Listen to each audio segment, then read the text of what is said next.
Muito bem, estamos de volta com o Boletim de Esportes da Terceira Via TV. Campus Macaé, Rio das Ostras, a melhor imagem também em HD, né?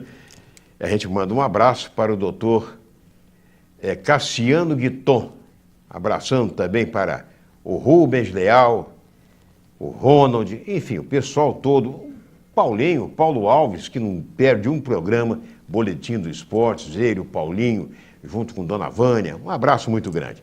Bom, vamos falar do clássico Goytacazes e Americano, que é o principal assunto da semana aqui na cidade, né? Antigamente, semana de clássico Goytacazes e Americano, não se falava em outra coisa ali no Boulevard Francisco de Paula Carneiro, também chamado da Rua do Homem em Pé, e também é chamado também de Caldeirão, né, do esporte, segundo o nosso decano do rádio Josério Rocha. Bom, Goita e Americano vai acontecer no Ari de Oliveira e Souza. Ontem vocês viram aí uma nota divulgada pela federação convocando em caráter de urgência dirigentes do Americano, dirigentes do Goytacazes, a pedido do diretor do GEP, que é justamente o Grupamento Especial de Policiamento em Estádios, preocupado com a segurança. Na opinião do diretor, do policial, o jogo teria que ser em Macaé, a exemplo do ano passado, que foi no estádio Cláudio Moacir. É bom lembrar que nas duas últimas partidas em que se cruzaram, o Goytacazes levou a melhor. Em 2013, o Goytacazes venceu, não sei se temos imagem de arquivo, venceu por 2-1, né? Com gol daquele matador, lembra? Aquele baixinho que veio de fora e tal, aquela coisa toda. Venceu por 2-1 no Ari de Oliveira e Souza. O Goytacazes venceu por 2-1. Logo depois, já no ano passado, nós estivemos em Macaé, teve o Sérgio, eu, Sérgio Carvalho, o Enoque também esteve com a gente, lá em Macaé, nesse jogo, porque o mando de campo, né, era do Americano, e a federação houve por bem, o Americano estava bancando os jogos em Cardoso Moreira, né, já que já tinha problemas aqui no estádio Godofredo Cruz, e o jogo foi lá em Macaé, no estádio Moacirzão. Um espetáculo, uma praça maravilhosa. Quem dera que hoje nós tivéssemos aqui em Campos, nós tivéssemos um estádio naquelas condições. Mas o Goytacazes voltou a vencer, 1-0 para o Goita. Quer dizer, nos dois últimos jogos, vitórias do Goytacazes. Este ano, o diretor do GEP, né, esse Grupamento Especial de policiamento em estádios, achou por bem que o jogo deveria ser lá em Macaé outra vez, já que o policiamento foi espetacular lá. A torcida do Goytacazes, havia mais torcedores do Americano do que do Goytacazes, a torcida do Goytacazes saiu primeiro, foram fechados os portões, passaram-se 20 minutos, quase meia hora, e liberaram os portões para que os torcedores do Americano pudessem deixar o estádio. Mas o representante do Americano, que tem um mando de campo, garantiu ontem na federação que não terá problemas, que já houve reuniões entre dirigentes dos dois clubes e que o jogo poderia sim ser no Ari de Oliveira e Souza sem maiores problemas. Bom, a gente daqui não vai garantir que não vai acontecer nada, né? Porque cabeça de torcedor, desafio por internet, essas coisas que acontecem, a gente sabe que sempre existiram, existem e vão continuar existindo. Não adianta você falar, as redes sociais rebaterem, criticar, porque não adianta, isso vai sempre acontecer. O exemplo disso é o que aconteceu no jogo passado do Americano, em que o Goytacazes jogou em São João da Barra e as torcidas se encontraram na saída aqui do estádio Ari de Oliveira e Souza, e houve um corre-corre, o presidente do Americano teve que ir para a rua, nós mostramos imagens de Luciano correndo para contornar a situação, o nosso Tony Batista, nosso cinegrafista, que estava lá no momento, documentou as cenas, a polícia agiu prontamente, vocês estão vendo aí as cenas aí que o nosso o nosso Davi está colocando, mas para que não aconteçam cenas assim, parecidas, no próximo sábado, né, o policiamento ostensivo, inclusive nas imediações, nas ruas que circundam o estádio, vai ser realmente aumentado. E, consequentemente, também carros, veículos serão proibidos de estacionar, acredito, tanto no pátio de estacionamento do Goytacás, como nas ruas que circundam o estádio, nas ruas das imediações. Vamos torcer para que tudo corra bem. O menino do americano, o Barros, ficou de vir aqui hoje, não apareceu. Ele me mostrou, inclusive, um esquema que já havia sido feito e anunciado pelo Sidney Ribeiro também.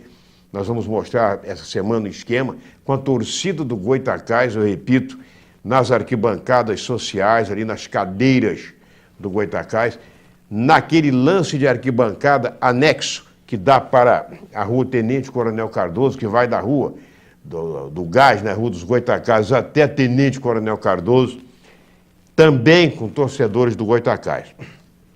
E a torcida do americano vai ficar na arquibancada mais baixa, com menos degraus, de frente às cabines de rádio e também no tobogã que dá para a rua Saldanha Marinho, só que na metade só do tobogã. A outra metade será também da torcida do Goytacás. E no meio vai haver um cordão de PMs, né? Pessoal do JEP vai ficar no meio, dividindo as duas torcidas e zelando pela segurança dos torcedores ou daqueles que querem ir ao estádio para assistir uma boa partida e que não estão pensando em ir para lá para criar confusão, né, para criar tumulto e, quem sabe, provocar cenas lamentáveis, como já ocorreram em outras ocasiões. Bom, vamos torcer. Goytacás também, lá o menino Gustavo do Goytacás, que é disse a mim que tinha uma reunião cedo com chefes de torcida e que amanhã vai estar aqui no seu boletim do esporte para conversar com a gente sobre este problema, sobre esta situação.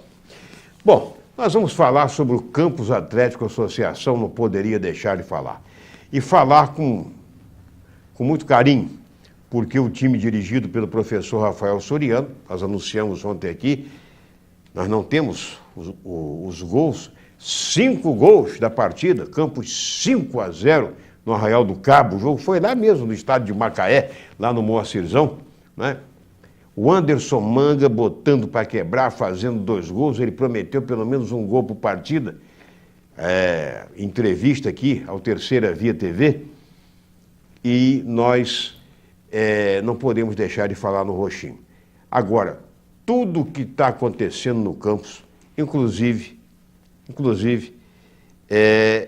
vem aí o campeonato também das categorias de base e a equipe do campus tem tudo, mas tudo mesmo, para conseguir um bom resultado. Eu, particularmente, sei que é difícil, mas acredito, porque os 4 primeiros colocados no campeonato da Série C subirão automaticamente para a Série B. E é impossível que, com o trabalho que está sendo feito, com os pés no chão, trabalho sério, mas sério mesmo, que o Campus vem realizando, que o Roxinho não seja uma das 4 equipes que vão subir. O doutor Benilton Muniz, que já esteve em outras oportunidades, nós temos gravado, inclusive do site do Campus, nós temos inclusive o depoimento dele, que é bisneto de Ângelo de Carvalho, um dos fundadores do Campus, e que dá o nome ao estádio lá no Parque Leopoldina, falando sobre o amor do seu pai, o amor do seu avô, Ângelo de Carvalho, para com o time do Parque Leopoldina. Vamos aí.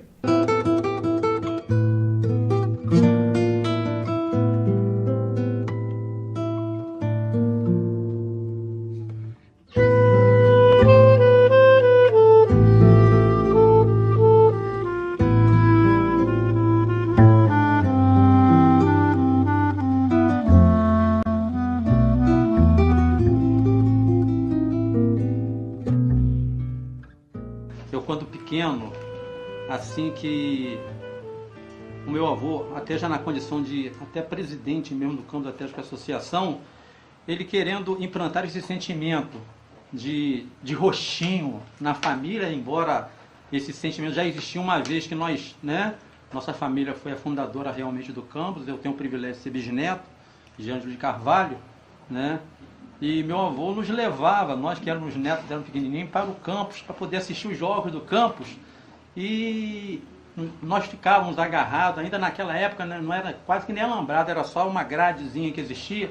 Nós ficávamos agarrados ali, ele nos incentivava, xinga, você tem que aprender a xingar, porque afinal de contas aqui vocês têm que extravasar, né? E na realidade o objetivo dele não era nos ensinar a xingar, era nos ensinar a amar o Campos Atlético Associação. O meu avô, ele era um campus tão roxo, que o meu pai, que era filho dele, que naquela época jogava no Industrial, né, e dito por pessoas amigas e talvez até generosas de nossa cidade, de que meu pai era um craque, né, realmente era um craque de futebol, pelo menos são os recortes de jornais que a gente tem de família, né? E meu avô era tão apaixonado pelo campus, ele na presidência do campus e meu pai jogando no Industrial, que quando houve um jogo muito importante entre campus e Industrial, e o meu pai jogando pelo lado contrário, ele chamou um zagueiro do Campos Atlético Associação chamado Cabrita, isso eu me recordo, que foi me passada essa história, e pediu que Cabrita caçasse o papai em todo o campo, onde papai fosse, Cabrita não deixasse papai jogar, e se possível até que quebrasse papai. Infelizmente, para a nossa família realmente isso aconteceu, né? O Cabrita, em uma jogada que foi possível a divisão de bola com o papai, ele realmente pegou no joelho do meu pai e fato esse que fez com que meu pai até tivesse que parar de jogar futebol. Bom, eu quero lembrar vocês, amigos assinantes, que essa imagem inclusive do depoimento do Dr. Benilton, que já esteve em várias oportunidades, foram capturadas, né, do site do Campos Atlético Associação. É bom que você visite, inclusive, o site para conhecer a história do Roxinho. E vamos encerrando aqui mais um Boletim do Esporte. Você vai ficando aí com as imagens dos meninos das categorias de base, de um jogo reunindo campos de Goitacás. É realmente sensacional. Um abraço a todos, obrigado pelo carinho da audiência e até amanhã, se Deus quiser.